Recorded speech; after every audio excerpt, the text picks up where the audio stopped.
Hi friends, எல்லாருக்கும் வணக்கம். Welcome back to my channel. இன்றைக்கி நம்மளோட சேனலில் என்ன ரெசிபி பார்க்க போகிறோன்னா உங்களுக்கு பார்க்கும்போதே தெரிஞ்சிருக்கும். ஆமாங்க, நம்ம இன்றைக்கி நண்டு குழம்பு எப்படி பண்ணலான்னு தான் பார்க்க போகிறோம். My favourite recipe. எனக்கு ரொம்ப ரொம்ப பிடிக்கும் இந்த நண்டு கிரேவி. பண்ண போகிற இந்த குழம்பு பார்த்திங்கன்னா நல்லா மசாலாலாம் அரைச்சி பண்ண போகிறோம். அப்படிங்கிறப்போ டேஸ்ட் ரொம்ப ரொம்ப சூப்பராக இருக்கும். வாங்க ஃபஸ்ட் நம்ம வீடியோக்குள்ளே போயிட்டு நண்டு குழம்பு எப்படி பண்ணலான்னு பார்க்கலாம். நண்டு குழம்பு பண்ணுறதுக்கு ஃபஸ்ட்டு ஸ்டவ் ஆன் பண்ணிக்கோங்க. ஒரு பாத்திரம் வச்சுக்கோங்க. பாத்திரம் ஹீட் ஆனதுக்கப்புறமா ஒரு 3 டேபிள் ஸ்பூன் அளவுக்கு குக்கிங் ஆயில் சேர்த்துக்கோங்க. நான் இன்றைக்கி நல்லெண்ணெய் தான் சேர்த்துருக்கேன். உங்கள்கிட்ட என்ன இருக்கோ அந்த எண்ணெயை சேர்த்துக்கோங்க. எண்ணெய் நல்லா சூடாகணும். சூடானதுக்கப்புறம் பார்த்தீங்கன்னா 1/4 டீஸ்பூன் அளவுக்கு வெந்தயம் சேர்த்துக்கோங்க. இது கூடவே ஒரு 1/2 டீஸ்பூன் அளவுக்கு சோம்பு சேர்த்துக்கோங்க. இப்போ வெந்தயம் அண்டு சோம்பு கொஞ்சம் நல்லா பொரிஞ்சு வரட்டும். வெந்தயம் எதுக்காக சேர்க்குறோன்னா நண்டு ஹீட் இல்லையா, ஸோ அதனால் வெந்தயம் சேர்க்குறப்போ கொஞ்சம் ஈக்குவலாக இருக்கும்.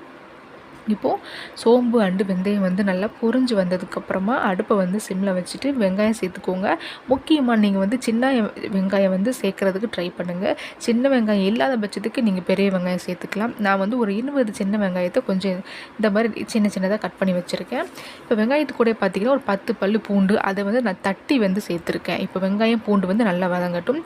அதுக்கிடையில் பார்த்திங்கன்னா ஒரு மிக்ஸி ஜார் எடுத்துக்கோங்க. 5 சின்ன வெங்காயம் சேர்த்துக்கோங்க. 1 டீஸ்பூன் அளவுக்கு சோம்பு, 1 டீஸ்பூன் அளவுக்கு ஜீரகம், மிளகு உங்களோட காரத்துக்கு ஏற்ப சேர்த்துக்கோங்க. நான் 1 டீஸ்பூன் அளவுக்கு மிளகு சேர்த்துருக்கேன். இந்த மாதிரி நண்டுக்கெல்லாம் மிளகு அதிகமாக சேர்க்கும் போது இன்னுமே நல்ல டேஸ்ட் கிடைக்கும். அப்புறம் பார்த்திங்கன்னா காரத்துக்கு ஏற்ப மிளகாய் பவுடர், அது உங்களோட விருப்பம் தான். அப்புறம் மல்லி பவுடர் பார்த்திங்கன்னா நான் ஒரு 3 டேபிள் ஸ்பூன் அளவுக்கு சேர்த்துக்கிறேன். இது வீட்டில் அரைச்ச குழம்பு மல்லி பவுடர். இதில் பருப்பு வகையெல்லாம் சேர்த்துருக்கோம். உங்கள்கிட்ட இந்த பவுடர் இல்லைன்னா தனி மல்லி பவுடர் சேர்த்துக்கோங்க.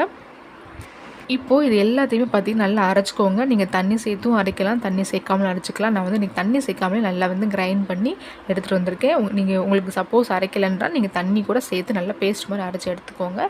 இப்போ பாருங்கள், வெங்காயமும் பூண்டு ஓரளவுக்கு வதங்கினதுக்கப்புறமா இஞ்சி பூண்டு விழுது ஒரு 1.5 டீஸ்பூன் அளவுக்கு நான் சேர்த்துக்கிறேங்க. சப்போஸ் அப்படி உங்கள்கிட்ட இஞ்சி பூண்டு விழுது இல்லைன்னா இஞ்சியும் பூண்டையும் கொஞ்சம் நல்லா தட்டி சேர்த்துக்குவோம். ஆல்ரெடி நான் சின்ன பூண்டு சேர்த்துருக்கேன், தட்டி தான் சேர்த்துருக்கேன். ஸோ அதனால் நான் இஞ்சியும் பூண்டையும் அரைச்சி விழுது சேர்த்துருக்கேன். இல்லாத பட்சத்துக்கு நீங்கள் தட்டி கூட சேர்த்துக்கோங்க. இப்போ இஞ்சி பூண்டுனவும் இதெல்லாம் சேர்ந்து நல்லா வதங்கினதுக்கப்புறமா ஒரு தக்காளி கட் பண்ணி வச்சுருக்கேன். அதை சேர்த்துக்கிறேன்.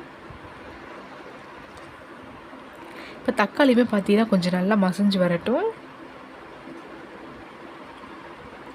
இப்போ பாருங்கள், தக்காளி வெங்காயம் எல்லாமே பாருங்கள் நல்லா வதங்கி வந்திருக்கு. அந்த எண்ணெயெல்லாம் பிரிஞ்சு வந்திருக்கும், பார்க்கும்போது தெரிஞ்சிருக்கும். இந்த டைமில் நம்ம அரைச்ச மசாலா இதில் சேர்த்துக்கலாம். வெங்காயம், ஜீரகம், மிளகு இதெல்லாம் சேர்த்து நம்ம அரைச்சோம் இல்லையா, அந்த மசால் பவுடரை இந்த டைமில் சேர்த்துக்கோங்க. அரைச்ச மசாலாவை சேர்த்ததுக்கப்புறம் நல்லா இந்த எண்ணெயிலே கலந்து விட்டுக்கோங்க. மசாலாவை ஒரே ஒரு செகண்ட் இந்த எண்ணெயிலே வதக்கினதுக்கப்புறமா நான் ஒரு சின்ன துண்டு புளி எடுத்து அதை ஊற வச்சுருக்கேன். அதை இப்போ கரைச்சி இதில் சேர்த்துக்கலாம். நீங்கள் நண்டு கிரேவிக்கு புளியாக நீங்கள் யோசிக்கலாம். நம்ம மட்டன் பண்ணும்போது புளி சேர்ப்போம் இல்லையா, அதே மாதிரி நீங்கள் இந்த மாதிரி நண்டு பண்ணும்போது புளி சேர்த்து பண்ணி பாருங்கள். டேஸ்ட் வேறு லெவலில் இருக்கும். இப்போ புளி தண்ணியை சேர்த்துட்டு நல்லா கலந்து விட்டுருங்க. இப்போ கலந்து விட்டதுக்கப்புறம் பார்த்திங்கன்னா அடுப்பை சிம்லே இருக்கட்டுங்க. நல்லா மசாலாவோட பச்சை வாசனையும் போயிட்டு அந்த புளியோட பச்சை வாசனையும் போயிட்டு நல்லா கொதித்து அந்த எண்ணெயெல்லாம் பிரிஞ்சு மேலே வரும். அந்த டைம் வரைக்கும் நம்ம வெயிட் பண்ணலாம். இந்த டைமில் பார்த்திங்கன்னா நம்ம குழம்புக்கு தேவையான உப்பை இந்த டைம்லேயே சேர்த்துடலாங்க. இப்போ உப்பு சேர்த்து நல்லா கலந்து விட்டுட்டு நான் அடுப்பை சிம்மில் வச்சிடுறேன். மேலே நல்லா எண்ணெய் பிரிஞ்சு வர வரைக்கும் நான் வெயிட் பண்ணுறேன். இப்போ பாருங்கள், உங்களுக்கு பார்க்கும்போது தெரிஞ்சிருக்கும் நம்ம சேர்த்துருக்கிற எண்ணெய் எல்லாமே அழகாக பிரிஞ்சு மேலே வந்திருக்கு. இந்த டைமில் பார்த்திங்கன்னா நான் தேங்காய் பேஸ்ட் சேர்த்துக்கிறேன். ஒன்லி தேங்காய் மட்டும்தான், வேறு எதுவுமே ஆட் பண்ணல. நான் மசாலா அரைச்சி அதே ஜாரில் தேங்காய் சேர்த்ததுனால உங்களுக்கு எல்லோ கலரில் தெரியும். ஒரே ஒரு சில் தேங்காயில் கொஞ்சமாக தண்ணி சேர்த்து இந்த மாதிரி பேஸ்ட்டை அரைச்சி எடுத்து வச்சுருக்கேன். அதை சேர்த்துருக்கேன்.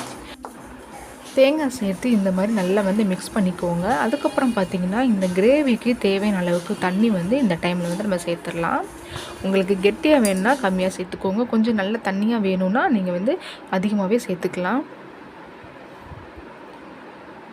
நான் கொஞ்சம் கிரேவி பதத்துக்கு பண்ணுறதுனால மீடியம் அளவுக்கு சேர்த்துருக்கேன் தண்ணி. தண்ணி சேர்த்ததுக்கப்புறமா நீங்கள் வந்து உப்பு காரம் ஓகேவான்னு செக் பண்ணிக்கோங்க. ஏதாவது உப்போ இல்லை காரமோ தேவைன்னா நீங்கள் இந்த டைமில் கூட நீங்கள் சேர்த்துக்கலாம். இப்போ பார்த்தீங்கன்னா நான் வந்து ஆல்ரெடி நண்டு வந்து வாங்கி நல்லா க்ளீன் பண்ணி வச்சுருக்கேன். அந்த நண்டை வந்து இப்போவே நம்ம வந்து சேர்த்துடலாம். இன்றைக்கி நம்ம பண்ணுற மெத்தட் பார்த்திங்கன்னா ஒரு 3/4 கிலோ நண்டு அளவுக்கு என்னென்ன தேவையோ அந்த அளவுக்கு பண்ணுறோம்.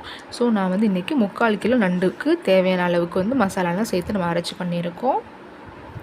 இப்போ நண்டு எல்லாத்தையும் சேர்த்துடலாம். இப்போது நண்டு எல்லாத்தையும் சேர்த்துட்டேன். இப்போது அந்த மசாலாலாம் கொஞ்சம் நல்லா மூழ்கிற அளவுக்கு நண்டை வந்து கொஞ்சம் நல்லா செட் பண்ணிக்கோங்க.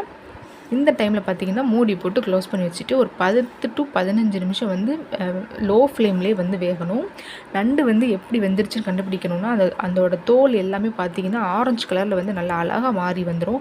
அந்த மாதிரி வந்தாலே போதும், நண்டு வந்து வெந்துருச்சுன்னு அர்த்தம். ஸோ நீங்கள் ஒரு 10 to 15 நிமிஷம் நீங்கள் வந்து வேக வச்சாலே போதும். நண்டு வந்து பெர்ஃபெக்டாக சூப்பராக வந்திருக்கும். இப்போ நம்ம மூடி போட்டு வேக வச்சிடலாம். ஒரு 15 நிமிஷம் கழித்து நம்ம பார்க்கலாம்.